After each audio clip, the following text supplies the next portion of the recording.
दोस्तों, ये कहानी है बिहार के एक गांव की, जिसमें विजय नाम का लड़का रहा करता था। बचपन से ही पढ़ाई में होशियार विजय अपने मम्मी पापा की आखिरी उम्मीद था।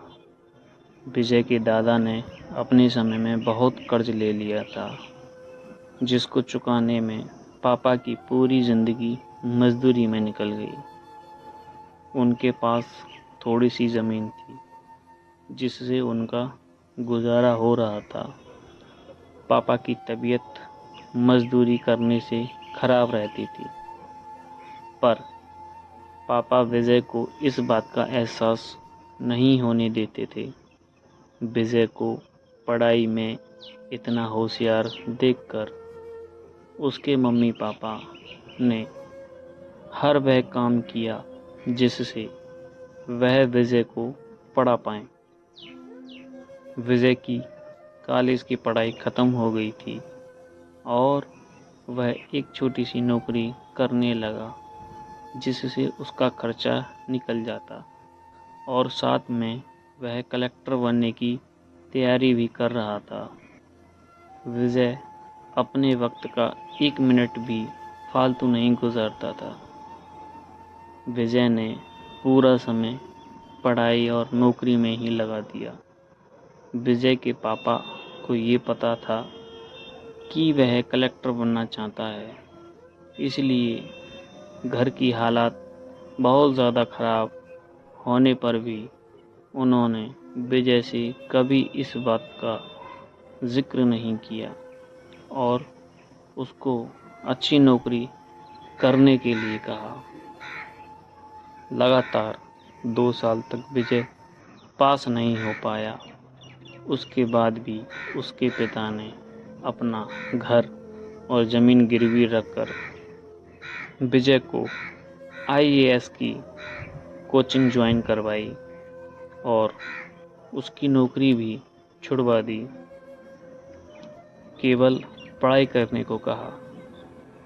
विजय के पापा हमेशा उससे कहा करते थे, बेटा, खेत और घर दोबारा आ जाएंगे, पर कलेक्टर दोबारा नहीं बन सकते।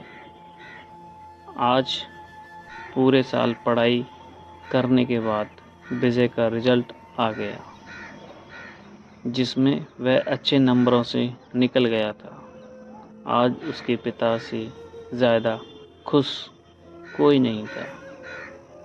ऐसा लग रहा था जैसे विजय का सपना पूरा होने वाला है, पर भगवान को कुछ और ही मंजूर था।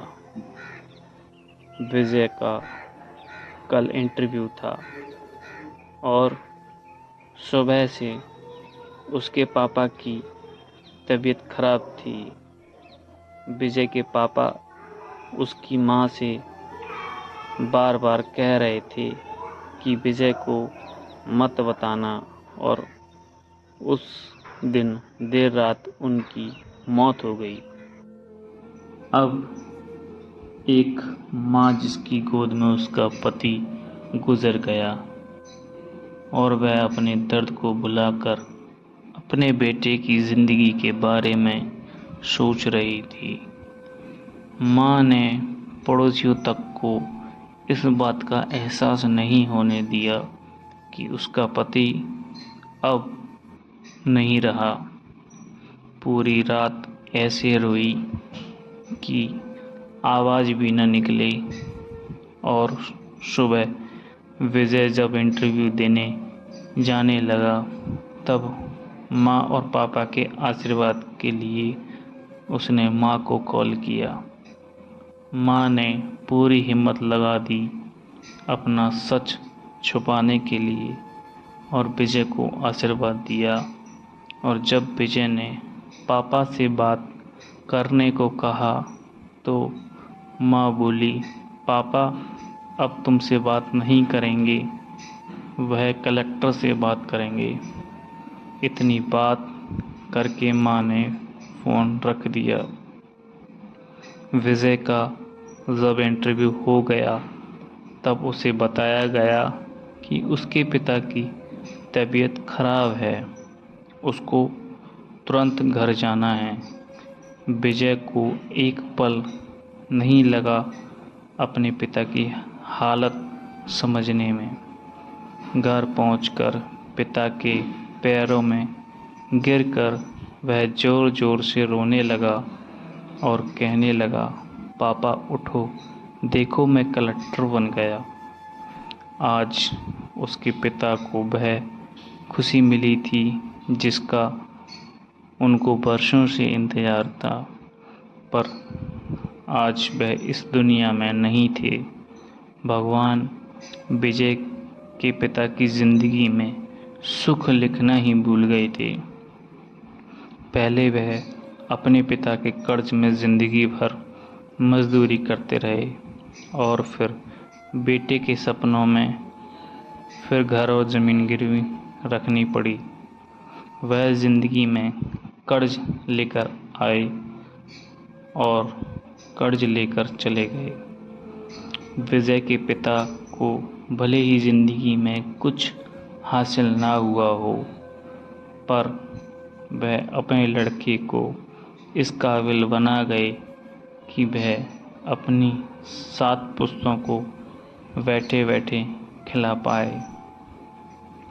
विजय की माँ ने जो उस रात किया, जिसको करने का जज्बा बहुत कम लोगों में होता है। जब विजय कलेक्टर बनकर घर आया, तब माँ ने विजय से कहा, बेटा तुम आज इतने बड़े बन गए हो कि हजारों गरीबों का भला कर सकते हो। जब भी तुम्हारे सामने कोई गरीब मदद मांगने आए तो अपने पिता और मेरे बारे में सोचना। मैं तुम्हारे बराबर पढ़ी लिखी और समझदार तो नहीं हूँ, पर इतना ज़रूर जानती हूँ, गरीब आदमी की बहुत मजबूरी होती है। तुम कभी किसी का बुरा मत करना। शिक्षा दोस्तों, इस कहानी से हमें ये शिक्षा मिलती है कि वक्त कितना भी ख़राब हो, हम उसे बदल ज़रूर सकते हैं। माँ और बाप के एहसानों को हम कभी नहीं उतार सकते, पर हम अपने कर्मों से उनकी इच्छा ज़रूर पूरी कर सकते हैं।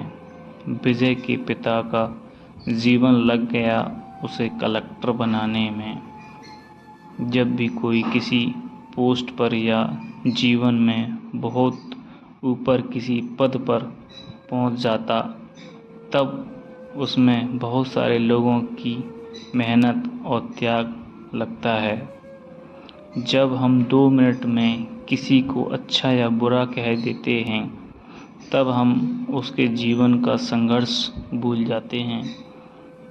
किसी अधिकारी, नेता या बिजनेसमैन को बुरा भला कहने से पहले उसके पीछे की मेहनत और त्याग के बारे में ज़रूर सोचें। धन्यवाद दोस्तों।